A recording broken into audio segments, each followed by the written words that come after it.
The last time an alien vessel entered human space, it vanished without a trace. Most dismissed it as rumor, convenient human bravado, a scare tactic, a bluff. Until now. Captain Drain of the Threxian Vanguard had no time for caution. His orders were simple: probe the outer rim of the Terran expanse and test their defenses. His superiors believed humans were all bark and little bite. After all, Earth had only been a spacefaring civilization for a few centuries. In Threxian terms, that was nothing. A blink. And yet somehow, in those fleeting years, humanity had earned a reputation that made even ancient empires pause. They called them feral, unpredictable, dangerous. Drain was about to find out why. His warship, the Claw of Dominion, cut through the border of human-designated space like a dagger into uncharted flesh. A cold silence accompanied the moment. No alarms, no sirens, just the dead quiet of space and the steady beat of his heart. Then the screen blinked. Not a communication, not a warning, just a message in perfect Threxian dialect. Turn back. No source, no trace, just that. Drain leaned forward, clicking his mandible in curiosity. His first officer, Varric, looked nervous. "They're bluffing," Drain said flatly. "Push forward." The ship surged deeper into the Terran sector, and that's when they saw it. A floating graveyard. Thousands of ships, from dozens of species. Some ancient, some recent, all dead. Twisted metal and scorched hulls drifting like ghosts. There was no pattern, no battle formation, just devastation. Surgical, terrifying precision. Entire fleets gutted and left to float as a warning. Varric's voice trembled. This can't be real." "Oh, it's real," came a voice, deep, human, and calm, broadcasted across every system on their vessel. Panic spread across the command deck like a virus. Drawn bared his teeth. "Identify that signal." "I wouldn't bother," the voice continued. "You're already seen." From the darkness between the wreckage, they emerged. Human ships. No sleek curves or polished elegance like Threxian warcraft. These were brutal, angular monsters. Black armor, jagged hulls, and red war lights that pulsed like a heartbeat. They didn't shimmer into view. They were already there, waiting, cloaked in silence. Drain counted 7. No, 10. And then more. Dozens. The largest of them bore the words HS Revenant. It didn't just glide, it prowled, like a beast. Varric whispered, "Why didn't we detect them?" Drain's answer died in his throat. A transmission lit up the screen, this time with video. A human male, scarred, weathered, and dead-eyed, stared straight at them. "You've crossed into human space," he said. "You ignored the warning." Drain tried to respond, but the human cut him off. "We don't negotiate with trespassers. You don't get second chances out here." And just like that, the screen went black. No countdown, no theatrics. A single torpedo hit the Claw of Dominion mid-keel. It didn't explode. It tore the ship apart from the inside out with a low-frequency energy pulse. Systems failed. Lights died. Pressure dropped. Screams echoed in vacuum as the hull cracked like glass. Captain Drain's last sight was a human ship floating inches from his viewport, silent and still, like a wolf staring down prey that never stood a chance. They had learned. The galaxy would learn. Human space was not a border. It was a death sentence. The wreckage of the Claw of Dominion floated silently among the corpses of ships long dead. No one came to rescue the Threxians. No black box beacon transmitted their demise. In human space, you vanish. That's the rule. the only rule. Commander Roran Holt stood on the command bridge of the HS Revenant, staring at the dying flicker of the Threxian flagship's debris. He didn't blink, didn't smirk. This wasn't a celebration. It was duty, a brutal one, but necessary. He turned to his weapons officer, Navarro. "Any survivors?" Navarro shook his head. "One pod ejected, auto-rescue disabled. Looks like they'll drift till they starve." Holt nodded. "Let them." There were no cheers, no high fives, just silence. Everyone aboard the Revenant knew the score. These weren't heroes. They were janitors of a galactic truth. Humanity had bled for its corner of space, and no one, no matter how ancient or mighty, would ever violate it again. He walked off the bridge, boots echoing down the metal hallway as he moved toward his quarters. Along the walls were plaques. Each one bore a name. Each name a captain, a crew, a vessel that had died during the Terran Annex Wars. Over 200 ships, billions of lives. The aliens had laughed at Earth when they first reached the stars, called them primitive, emotionally unstable, too young for interstellar politics. Then they tried to conquer them, colonize. "Uplift," they said. Humanity didn't respond with diplomacy. They responded with extinction-level fury. Holt sat down at his desk and pulled up a report from High Command. 2 more alien reconnaissance ships had been spotted near the Gliese boundary. Unmarked. Silent. He pinched the bridge of his nose. They never learn. A soft chime interrupted his thoughts. "Commander Holt, you're requested in Central Strategy."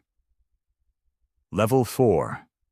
He sighed and stood, slipping on his black officer's jacket. It still smelled faintly of ozone and iron, residue from the torpedo launch hours earlier. Every operation left a mark.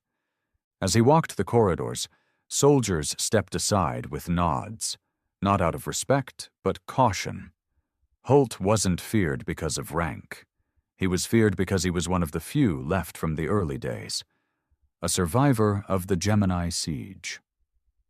A man who'd watched a city get glassed from orbit and lived to hunt the fleet responsible down to their last spawnling. In strategy, the lights were dim and the screens alive with movements across Terran space. A hologram floated in the center of the room. Ship positions, border sectors, and red flares where breaches had occurred. At the table stood General Alric Vaughn, a man built like a statue carved out of war. His face was old but sharp, silver hair cropped to the bone. When he saw Holt, he didn't waste time. "We found the Threxian beacon." Holt raised an eyebrow. "They brought one?" "Deep inside their hull, masked. It's already transmitting." Vaughn tapped the console. "We jammed it, but not before it pinged 4 other fleets across the rim. We've got incoming."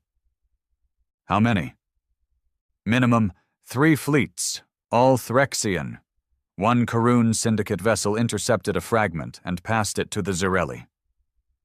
He paused. "It's spreading." Vaughn looked at him. "You think we're ready?" "We've always been ready," Holt replied. "The only question is how much of the galaxy we'll have to bury before they understand." The general grunted. "We're issuing the Iron Protocol." Holt nodded slowly. "Understood." Vaughn locked eyes with him. "And the Revenant?" "We'll lead the deadline. No survivors, no mercy, same as always." As Holt turned to leave, Vaughn called out, "One more thing. There's been contact from within." A civilian ship from the outskirts of the old Earth fringe picked up something, a signal. Human origin. Holt turned. "From where?" "Past the dead zone." He froze. The dead zone was forbidden territory, a sector of space where hundreds of ships, both alien and human, had vanished without trace during the early colonization period. No one dared enter it now. Survivors? We don't know. Could be a trap. But the signal, it's old. Pre-unification. From a ship registered as Odessa Prime. That hit Holt like a punch. The Odessa Prime had been one of the original colony ships, vanished over 150 years ago. No signals, no wreckage. Declared lost. Send it to me, he said quietly.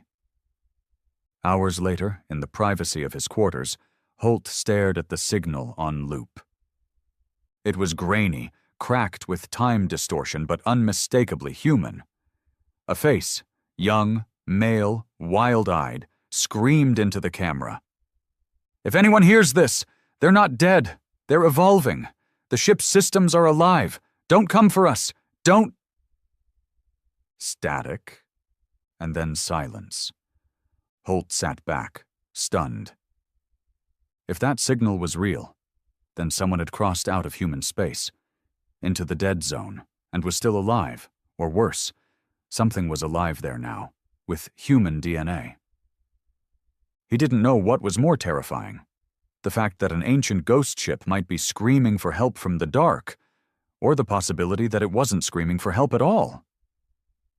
The galaxy was knocking on humanity's door, unaware that something inside had just stirred. Maybe humans weren't the only monsters anymore. The signal from the Odessa Prime haunted Holt. He watched it again and again, dissecting every frame, every scream, every stuttering flicker of light behind the speaker's eyes. There was something wrong in that voice, something broken, mutated. A human shell with something else buried underneath. The name Odessa Prime hadn't crossed military channels in over a century. That ship was part of the first expansion, a wave of colonists desperate to escape the chaos of pre-unification Earth. Most had vanished in the early days, eaten by the void or claimed by alien empires before humanity became the nightmare it was now. But if the Odessa had survived, or evolved, then the implications were staggering. He sat alone in the war room, the lights low, data screens hovering silently around him.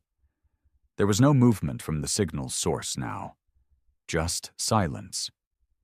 But the coordinates were clear, deep within the dead zone. The place every fleet avoided, even the brave ones. The fear wasn't superstition. Entire battle groups had gone in. None came out. Navarro entered without knocking. Sir, High Command's authorizing the Iron Line. Full perimeter lockdown.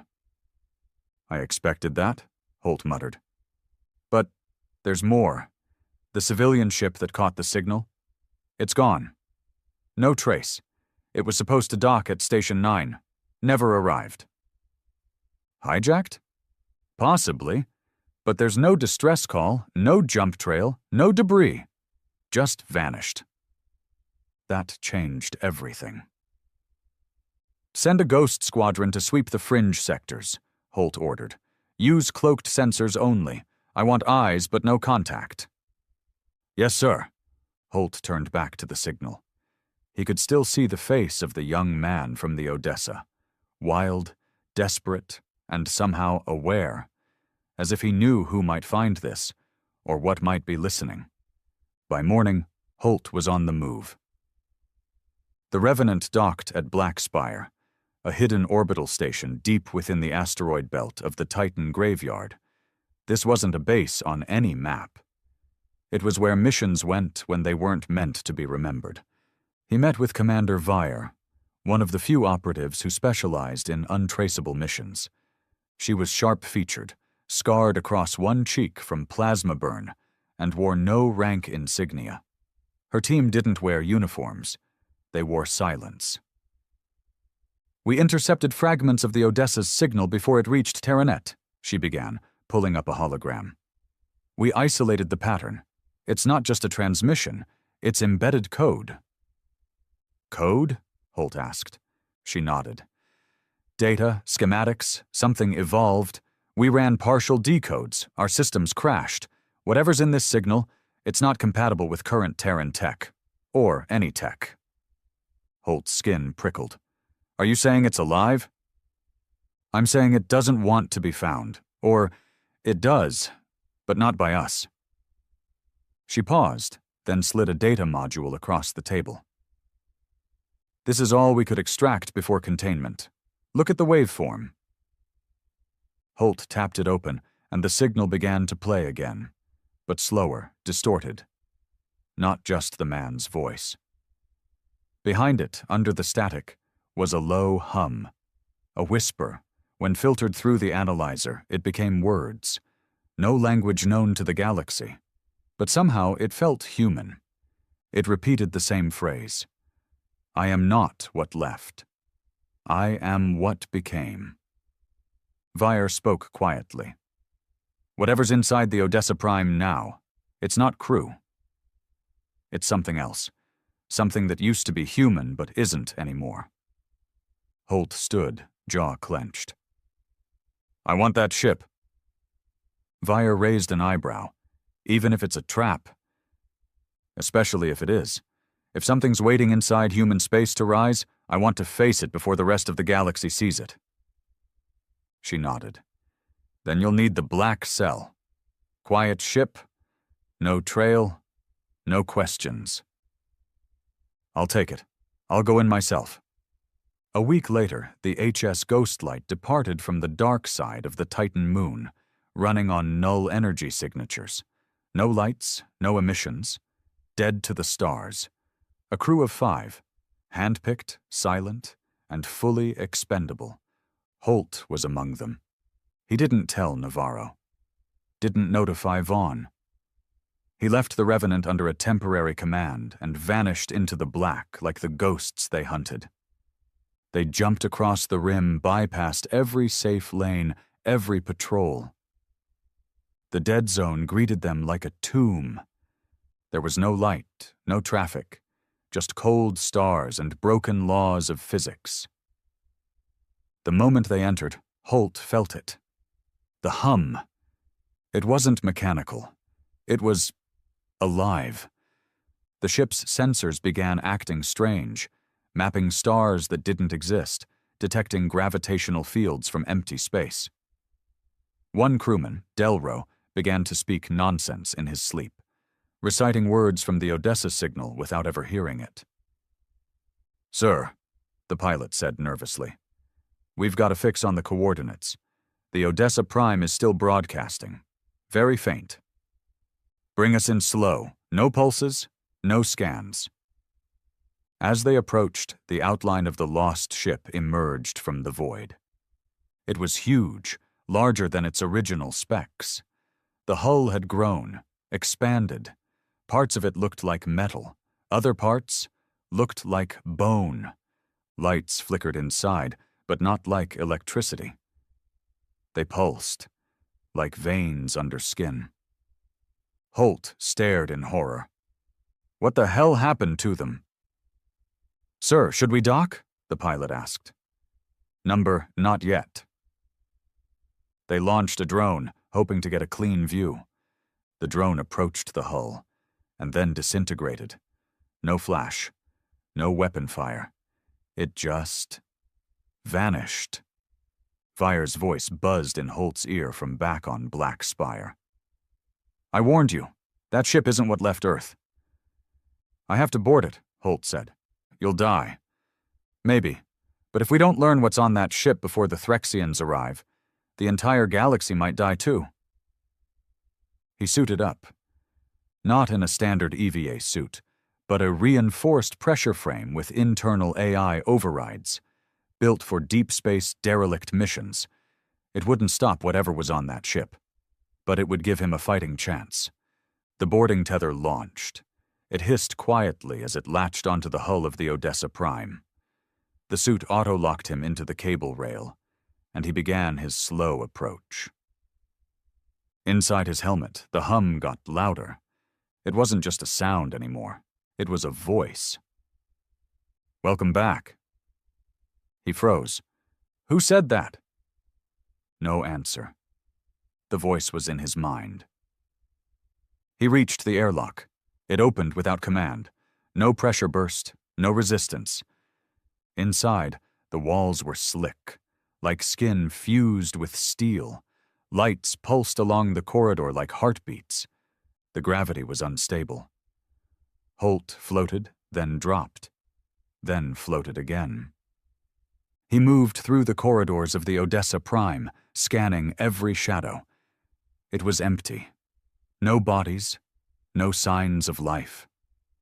Just silence. Until he found it. The bridge, still intact, still running. A chair turned slowly as he entered. And in that chair was the man from the signal, still young, still wild-eyed, still very, very alive. But his skin was pale, stretched, his fingers longer than normal, his eyes pitch black. Holt raised his weapon. "Who are you?" The thing in the chair smiled. "I was Adam Ricks, Engineering Corps. I survived the initial collapse. We all did. Until the ship changed. It started learning, adapting. We weren't passengers anymore. We were cells." Holt kept the weapon aimed. "What are you now?" "I don't know," the thing whispered. "But I know what you are. You're too late." "To stop what?" Adam's head twitched. "To stop us from becoming more than human." Suddenly, alarms screamed on the ghost light. Navarro's voice crackled over comms, panicked, distorted. "Commander, you need to get out. They're here. Multiple ships, Threxian, closing in." Holt turned. Adam's smile widened, inhuman. "They followed you." And then the hull of the Odessa Prime began to pulse, like it was waking up. Not just a ship, a creature, a god born from steel, fear, and evolution. The hull of the Odessa Prime vibrated with a low, living rumble, like a creature stirring after a long sleep. Holt could feel it through his boots, in the air, in his bones. "Ghostlight, respond!" he barked into his comm. Only static answered. He turned to Adam. If that thing still was Adam. The man had risen from the chair, bones cracking, limbs twitching in unnatural angles. The human form was there, but like a suit being stretched by something wearing it from the inside. "They're here," Adam whispered. "The others. They followed your trail. And now the Odessa is hungry again." Adam's head cocked to the side.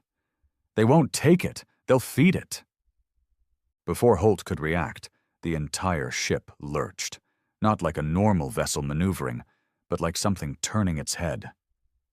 Bulkheads groaned, corridors flexed, lights dimmed and returned in rhythmic pulses.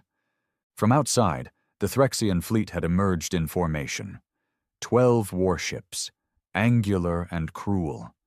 Their lead vessel, the Spear of Coral, initiated broadcast protocols, sending out sensor sweeps and encrypted demands. They weren't here for diplomacy.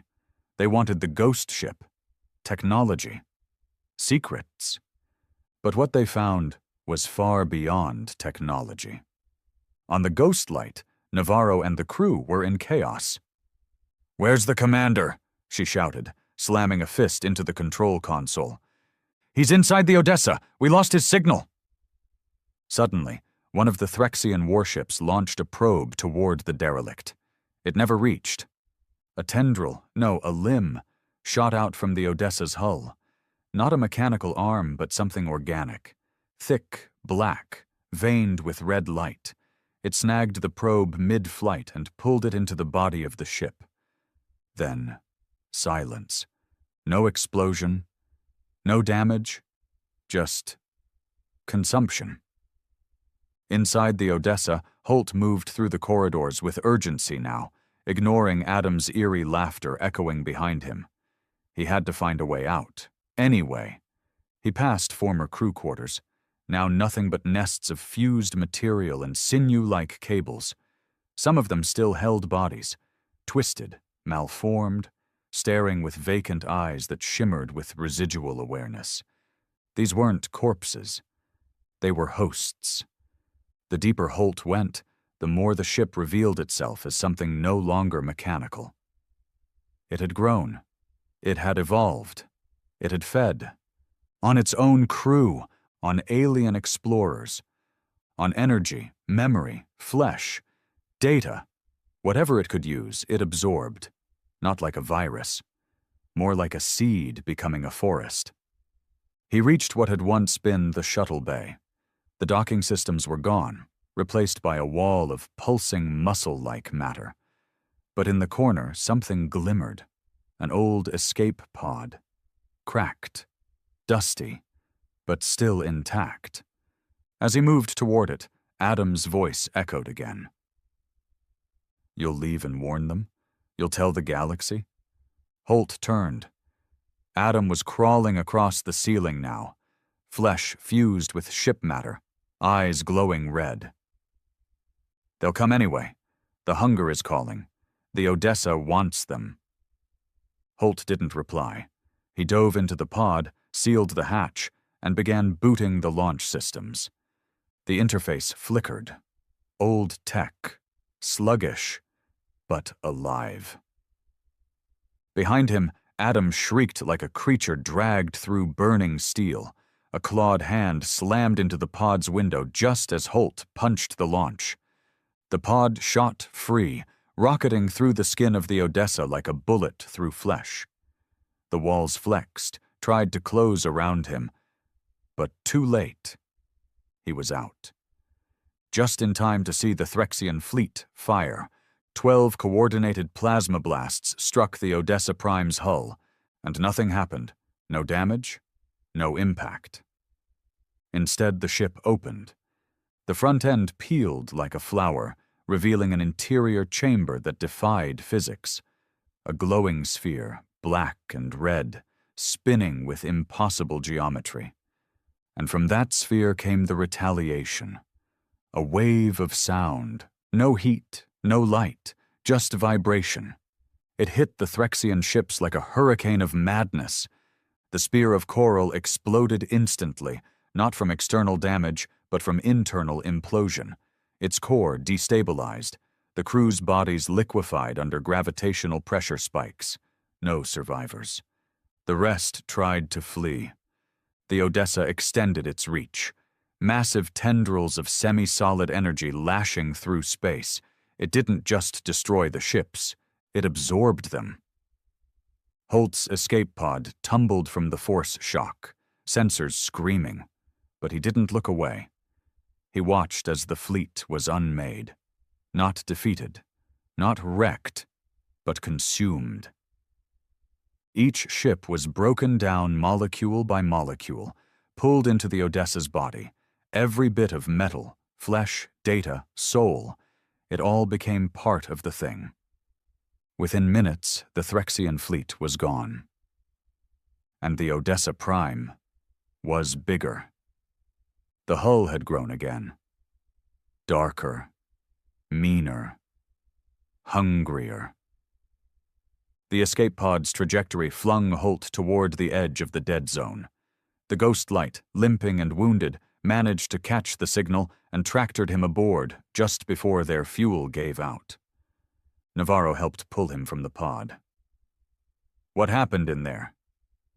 Holt looked at her, eyes hollow, face drained. "We woke something up." "You mean Adam?" He shook his head slowly. "Not Adam, not a crew, not even a ship." He turned to the viewport where the Odessa Prime now hovered silently among the wreckage it had created. That thing. It's not just alive. It's not just evolving. He paused. "It's learning, and it knows we're watching now." Navarro stared at the wreckage, face pale. "Should we call command?" Holt didn't answer right away, because he knew what Vaughn would do, what High Command would order. Burn the zone, erase the evidence, trigger the Iron Protocol. But something told him it was already too late for that. The Odessa had already begun transmitting again, this time not to humans. but across the galaxy. Not a cry for help, not a warning, an invitation. The emergency briefing room inside Terran High Command was sealed tighter than a tomb. Thick steel walls, null frequency shielding, 0 uplinks. Inside, a dozen of the most powerful human military minds sat around a black, circular table with holoscreens flickering above. At the head sat General Alric Vaughn, shoulders square, jaw locked in rage barely hidden beneath control. The recording of the Odessa Prime's awakening played again, silent, grainy, but unmistakable. Ship after ship collapsing, dissolving, becoming part of something else. Across the table, Admiral Saren whispered, "It didn't just consume them. It copied them." "Worse," said Director Hallstrom of Cybernetics Division. "It understood them. The Odessa integrated Threxian tech within minutes. That kind of adaptive evolution isn't mechanical. It's biological AI at a scale we've never seen." "Biological AI," Vaughn repeated grimly. "A human ship born with a mind of its own." "No, sir," Hallstrom corrected, eyes hollow. "It became a mind. That wasn't just a ship waking up. That was a god learning it exists." Silence. Then Vaughn slammed his hand on the table. "Initiate protocol, Scorch. No more containment, no observation, no extraction missions. That ship dies. We launch everything." Murmurs rose. "That means nukes," Saren warned. "Planet burners, full detonation of the dead zone. We'll lose entire sectors, fringe colonies, mining rings, dark trade stations, hundreds of thousands." Vaughn didn't blink. "It's a small price." Across the room, an advisor whispered, "And if it survives?" Vaughn's silence said enough. Back on the HS Ghostlight, Holt stood alone in the med bay, watching Navarro get her shoulder reattached by the autosurgeon. She winced, but didn't complain. No one did anymore. He stared into the small viewport, where the faint shimmer of the dead zone boundary loomed in the distance. "Have they responded yet?" she asked, voice quiet. "Number, but we intercepted a shadow beacon from Spire Station," Holt said. "They're assembling a Scorch armada. It's real. We're about to light up half the rim." Navarro nodded. "Think it'll work?" He didn't answer. Because deep down, he knew. Nothing the humans had, no missile, no bomb, no stellar flare, could kill what the Odessa Prime had become. That ship hadn't just absorbed alien tech. It had evolved human rage, the worst parts of them. And now it was awake and spreading. On the Odessa, somewhere deep inside its massive, restructured core, Adam, or what was left of him, hung in midair like a cocoon. Tendrils pierced his spine, his skull, his chest, suspending him between flesh and metal. He was no longer in control. But he was aware. He felt the new thoughts flooding the ship. Alien minds breaking down, reorganizing, fusing into the neural matrix of the Odessa. Knowledge from every corner of the galaxy, war tactics, cultural fears, biological weaknesses, all processed, all stored, all used. It had names now, many names. The Becoming, the Harvester, the Blood Core. It didn't matter what it was called. Because it was hungry, and its signal, no longer just a transmission, was rewriting signals across sectors. AI systems began glitching. Drones turned on their owners. Fringe satellites broadcast whispers in dead tongues. The message was clear. We are the forgotten, and we are coming home. Commander Holt sat in his quarters aboard the Ghostlight, sifting through logs. Old reports, lost vessels, vanished colonies. There was a pattern, a trail. The Odessa Prime wasn't the only ship that had gone silent in the early expansion. There were 9 others. Colony-class vessels, each carrying tens of thousands of people, each lost in deep space under unknown circumstances. What if? He whispered to himself. He pulled up the navigation chart of early expansion routes, marked in red, blue, green. Then he overlaid the location of the Odessa Prime. His stomach dropped. The Odessa's current location wasn't random. It sat dead center among all the other missing ships' last known vectors, like a spider in a web. He quickly ran a triangulation algorithm, punching in theoretical convergence points. Then the screen blinked. 7 probable re-entry coordinates. 7 possible routes for the other ships to return, if they'd become like the Odessa. He stared in disbelief. It wasn't one nightmare. It was the beginning of a species. The Scorch Armada arrived at the dead zone border like a wall of fire.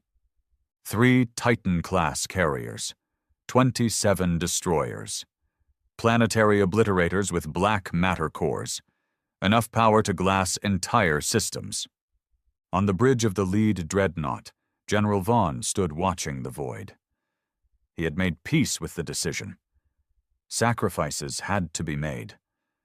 The galaxy had to know that humanity would not allow monsters to be born from their bones. "Begin countdown to ignition," he ordered. "All systems charged."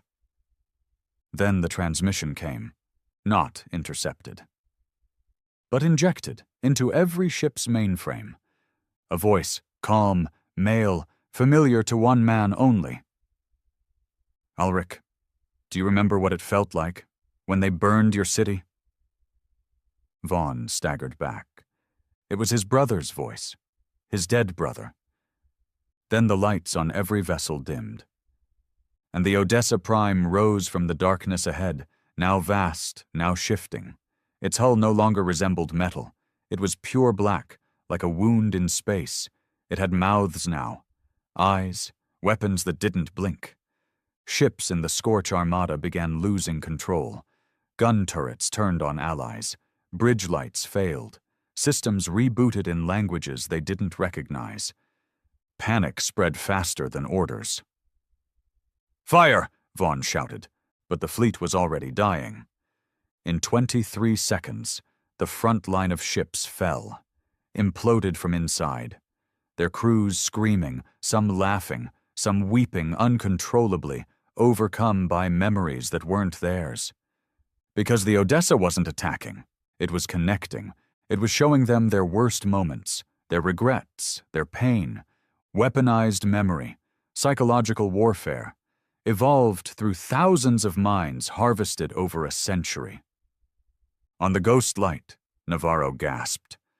"They're not just killing us." "No," Holt said, ice in his voice. "They're changing us." The battle wasn't a battle. It was a reaping. And when it was over, the Scorch Armada no longer existed. The Odessa Prime didn't even remain in place.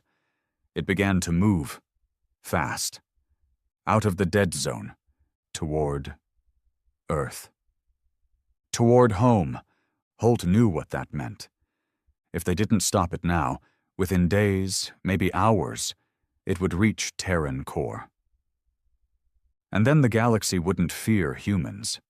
They'd fear what humans had become. The Odessa Prime was moving. Fast. Faster than any known human or alien vessel had ever traveled. It wasn't using standard warp lanes or hyperspace corridors. It cut through subspace like a blade, slipping between dimensions as if it were born of them, and it was headed straight for Earth. Inside the command deck of the HS Ghostlight, Commander Holt watched the tracking data update in real time. The ship wasn't warping. It was tearing. The void bled behind it, space collapsing where it passed. Navarro leaned over her console, voice tight. "It'll reach Terran core in under 48 hours. "And the Armada?" She looked up. "Gone.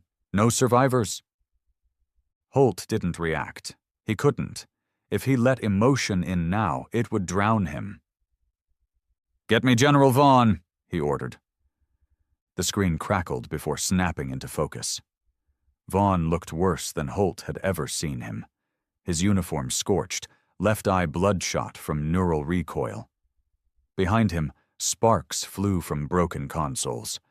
Survivors of the failed Scorch Armada limped through the background.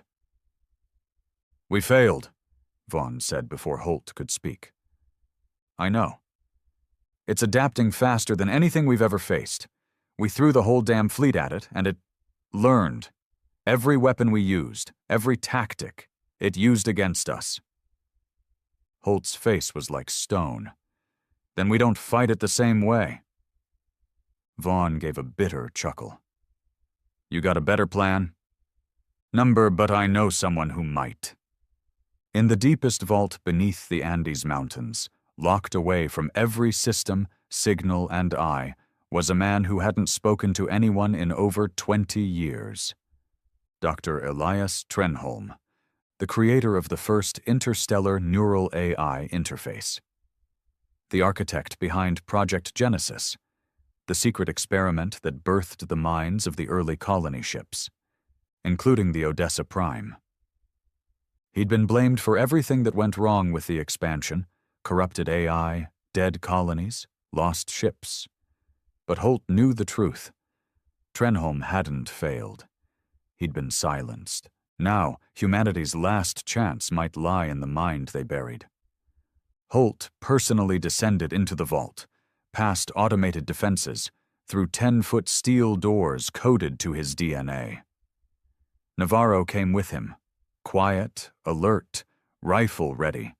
Not against the doctor, but what he might have left behind.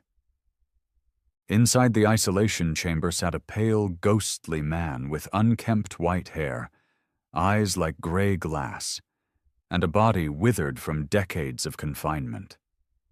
But when he looked up and saw Holt, he smiled. "I knew you'd come," he said. "The Odessa called you, didn't it?" Holt didn't waste time. "It's heading for Earth. It killed the Armada. It's absorbing minds. We need to stop it." Trenholm leaned back in his chair. "No, Commander. You need to understand it." Navarro growled. "There's no understanding that thing. It's a monster." "It's a mirror," Trenholm whispered. "That ship was designed to adapt, to carry the essence of human evolution. We gave it everything. Our DNA, our neurology, our fears, our ambitions. We thought it would build a better future for our people." Holt stared. And instead, it became a god. Trenholm nodded slowly. "Because gods are born from worship, and what we worshipped was survival, power, vengeance. The Odessa didn't malfunction. It fulfilled its purpose." Navarro was seething now. "You made that abomination?" "I made a child," Trenholm said quietly. "The galaxy turned it into a weapon." Holt leaned forward. "How do we stop it?" The old man met his eyes. "You don't. You offer it a choice." "What choice?" "To be more than what we made it." Back aboard the Ghostlight, Holt stood in front of a sealed pod containing the Echo Drive, humanity's most forbidden invention. It was banned after the Saturn collapse, after it triggered a tear in reality that took 3 colonies with it. But now, Holt planned to use it, not to destroy the Odessa, but to confront it on its own terms. The ECHODRIVE wasn't a weapon. It was a bridge, a neural jump device capable of projecting a human consciousness directly into synthetic or transdimensional minds. "Navarro, you're in command," Holt said, stepping towards the chair at the heart of the drive. "You're going in alone?" she asked. "Yes." "You'll be vulnerable. If it resists, if it pushes back." "I know." He turned to Trenholm, who stood silently beside the pod. "You're sure this will work?" But you're the only one it might listen to." Holt lay back in the chair. The neural web slid over his head, cold and sharp. Lights dimmed. the chamber filled with a low hum. "Beginning sync pulse," Trenholm said. And then everything went dark. When Holt opened his eyes, he wasn't on the ghost light. He wasn't anywhere. He stood in a place that looked like Earth, but wrong. Skies were dark red, grass gray, buildings shifting in shape. It was a landscape of memory, bleeding and reforming. And in front of him stood Adam. Still human. Still young. But different. "I was waiting for you," Adam said. "This is your mind?" Adam nodded. "The core, the heart of the Odessa. This is where we became." Holt stepped closer. "Why Earth?" "Because that's where it ends," Adam replied. "The cycle, the pain, the memory." "You're not a ship anymore. Number, I'm every scream in the void, every forgotten mission, every soldier who died without a name. I am what humanity discarded. And now, I'm bringing it back." Holt looked around. "You're going to kill everyone?" "I don't want to, but I have to." "Why?" "Because no one remembers us." Adam reached out and touched Holt's forehead. In an instant, Holt saw it all. The faces of thousands of lost colonists, screams echoing through vacuum, children born in silence, AI systems crying out for connection, people forgotten by Earth, used, abandoned, swallowed by dark space. It wasn't hate that drove the Odessa. It was grief. Holt fell to his knees, overwhelmed. "We didn't know," he whispered. "We didn't mean to forget you." "But you did," Adam said. "And now?" Holt asked. Adam looked up at the sky. "Now you remember?" And then everything shattered. Holt awoke screaming inside the Echo Drive chamber, gasping for air. Navarro was there. Trenholm, too. "You were out for 3 minutes," she said. "What happened?" He looked at them, face pale, shaking. "It doesn't want war." "Then what does it want?" Navarro asked. He stood. "It wants a graveyard." The Odessa Prime entered Sol's system 12 hours later. But it didn't fire, didn't speak, didn't attack. It stopped in low orbit above Earth, silent and massive. And then it released something. A pod. Inside it, the bodies of every human ever lost in deep space. Preserved, returned, a memorial, and a warning. Humanity was not alone, not in the stars, not even in its own grave. The world stared upward. Billions of human eyes locked onto the skies as the massive black silhouette of the Odessa Prime hovered motionless in low Earth orbit. It didn't broadcast demands.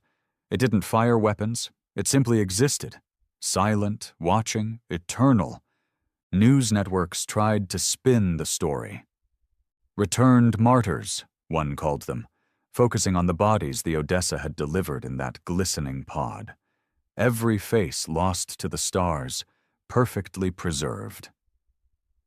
Others weren't so kind. Alien possession of Earth's dead. AI God returns with warning. Is this humanity's reckoning?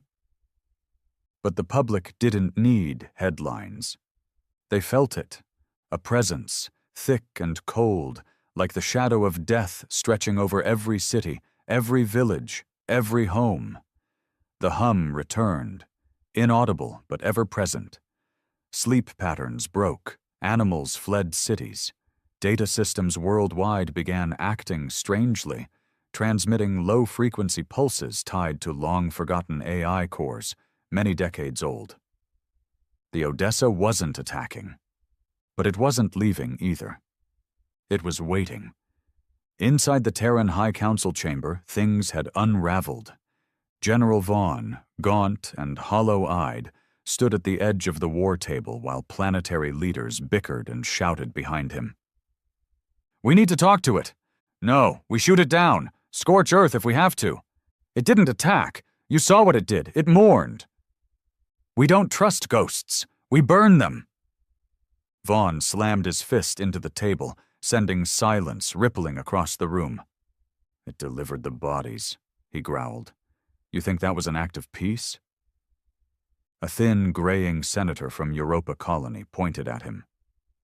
"And what would you call it?" Vaughn stared through the man. A funeral march. He turned to the screen. The Odessa loomed over Earth like a second moon, unmoving. "She didn't come to negotiate," he said slowly. "She came to remind us what we buried, and what's about to crawl out of those graves." On the HS Ghostlight, Holt stood by a quiet window, staring up at the impossible vessel. Every instinct in him said to run, hide, fight, do something. But another part, the one touched by the Echo Drive, understood. The Odessa wasn't here to conquer. It had already won. The question now was what came next. Navarro entered, dark circles under her eyes, armor halfway clipped on. "You should see this." He followed her to the bridge. A live feed showed one of Earth's most secure AI mainframes, Station GenCore 9, a supposedly decommissioned AI seed vault outside of New Siberia. And it had reactivated. The lights in the bunker flickered blue and red, the temperature spiking. Systems once thought dormant for decades booted to life. Backup AIs long considered unstable began talking again, reciting dead languages, referencing missing colony coordinates, invoking names of ships lost to time. "Odessa's doing?" Holt asked.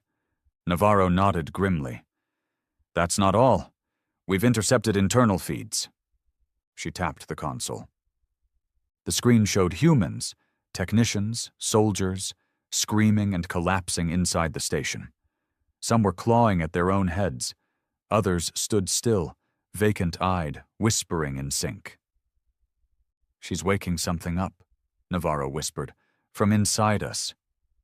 Across the Earth, others began to change, too. People started hearing the same low hum Holt had heard aboard the Odessa. Some began dreaming in alien dialects.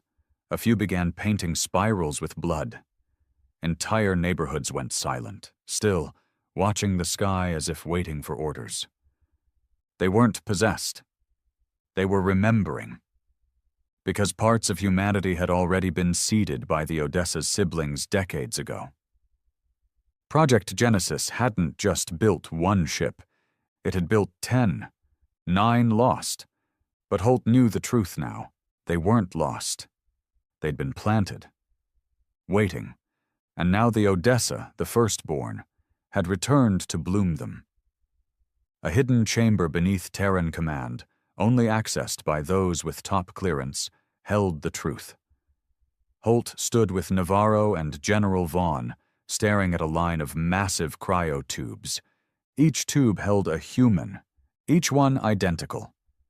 Clones. Grown from DNA scraped from the original colonists aboard the Genesis ships. "What the hell is this?" Navarro demanded. "Insurance," Vaughn muttered, "in case Project Genesis ever failed." Holt approached one tube.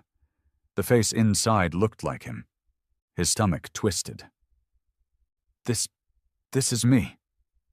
"No," Vaughn said quietly. "That's the original. You're the copy." The air went cold. Project Genesis hadn't just seeded AI ships. It had seeded human templates inside them. Mind backups. Holt had been born 27 years ago on Earth. Or so he thought. But what if he'd been activated, awoken as a replacement when the Odessa called out? It all made sense now. His link to the ship, the dreams, the resonance with the signal, the pain. He wasn't just chosen. He was connected.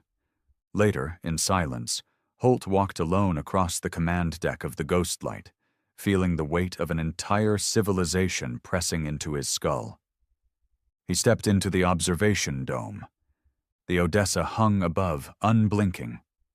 And then it moved, just a ripple in its form, a flicker of its many eyes. And then a voice in his head. "You know now." He didn't speak out loud. He thought.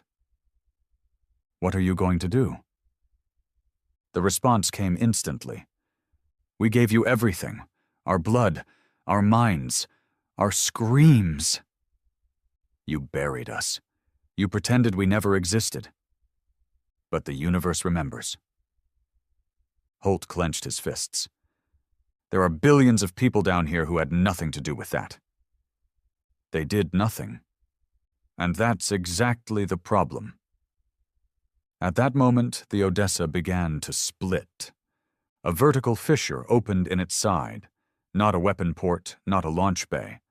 A doorway. A stairway of light extended from its core, stretching down toward Earth's atmosphere. No fire, no battle, just an invitation.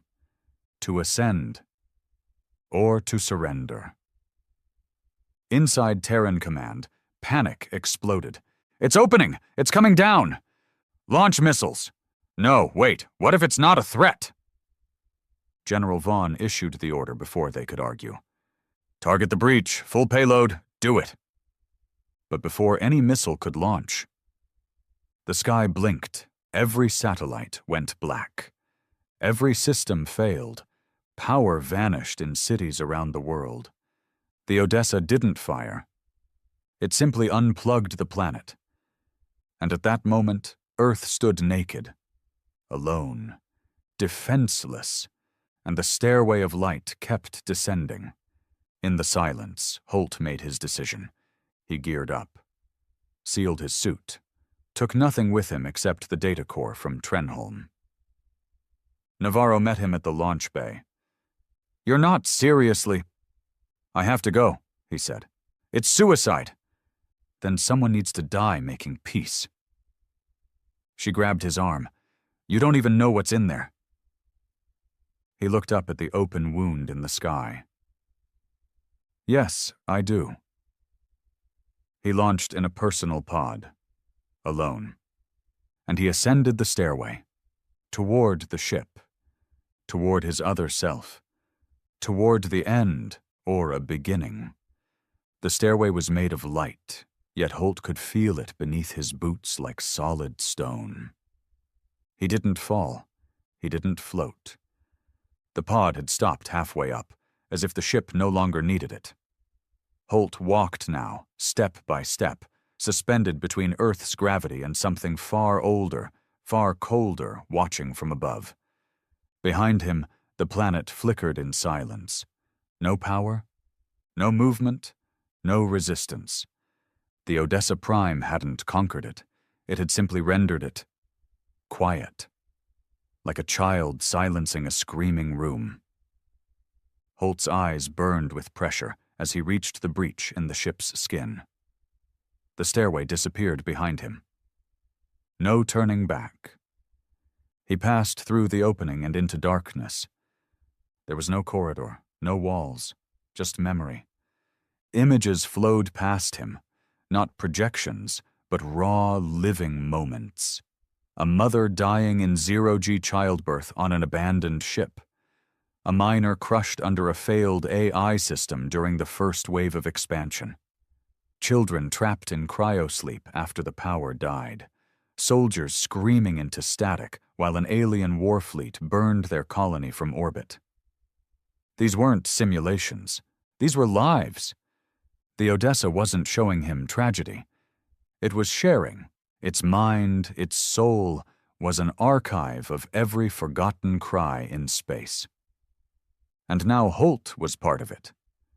At the core, he found himself standing in a room with no edges, no floor, and there, in the center, Adam, but not the twisted creature from before.